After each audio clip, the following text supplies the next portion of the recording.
The police officer secures the crime scene. The police officer follows the common approach path, which is a designated route that they follow to prevent damage to and loss of evidence. Here I am putting up caution tape around the perimeter of a crime scene. Next, the detective will interview a witness about what they saw during the crime.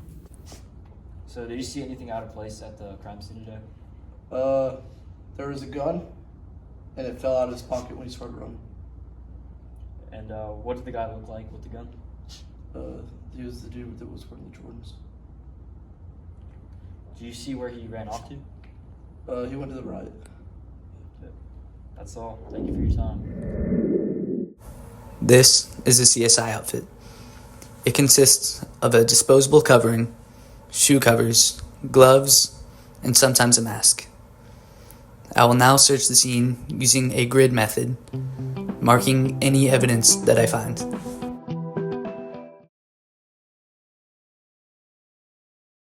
Here you can see that CSI label each piece of evidence with a different marker.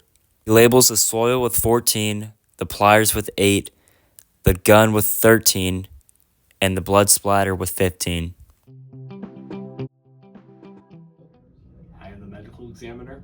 My job is to determine the time of death, the probable cause of death, and to return the body back to the lab to determine more specific things regarding the internal state of the deceased.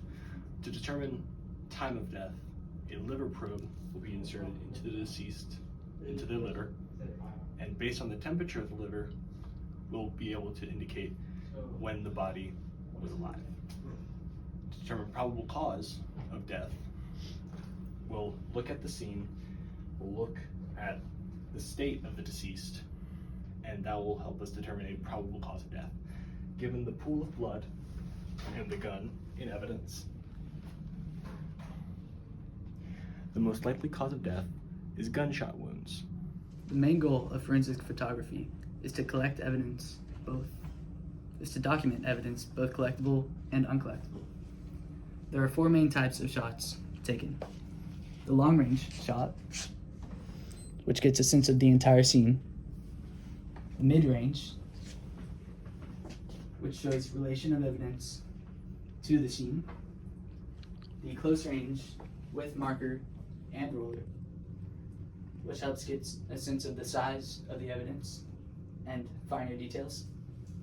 And the close range without marker or ruler, to ensure there are no obstructions. Next is the crime scene sketch. The sketch doesn't have to be to scale, but it includes the approximate location of doors, windows, furniture, and evidence. For each numbered piece of evidence, there's a key showing what actual piece of evidence it is. To find the location of the evidence, you want to take measurements from the wall to the evidence at a right angle from the 2 nearest walls. For example, on our crime scene sketch, the pliers are 2.5 centimeters from one wall, but they're 12.3 centimeters from the other wall. This is done by going to the middle of the object and then drawing 2 lines to the nearest walls at a right angle, like previously mentioned. It's also important to note that the measurements for the body will be different than the measurements for the other pieces of evidence. This is because from the body, you measure from the top of the head rather than from the middle of the piece of evidence. I ensure to collect all evidence in the proper receptacles, putting the soil in the vial before transferring it to the bag, doing likewise with any evidence that may need it. After that, the gun and pliers will be put in plastic bags, but the blood evidence will be placed in a paper bag to allow moisture to escape and prevent the growth of mold and bacteria. This is important because air moisture trapped in a plastic bag can degrade the DNA and other biological components in the blood sample, compromising the evidence's integrity for forensic analysis.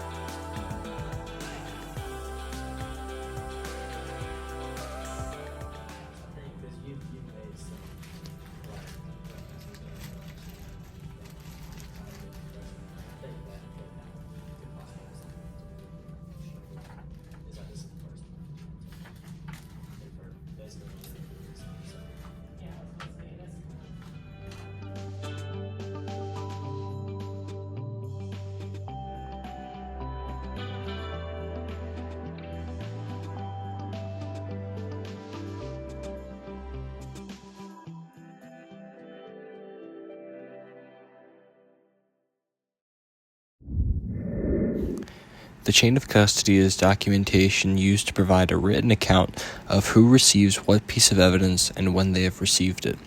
The purpose of the chain of custody is to ensure that no one who handles the evidence has tampered with it in any way.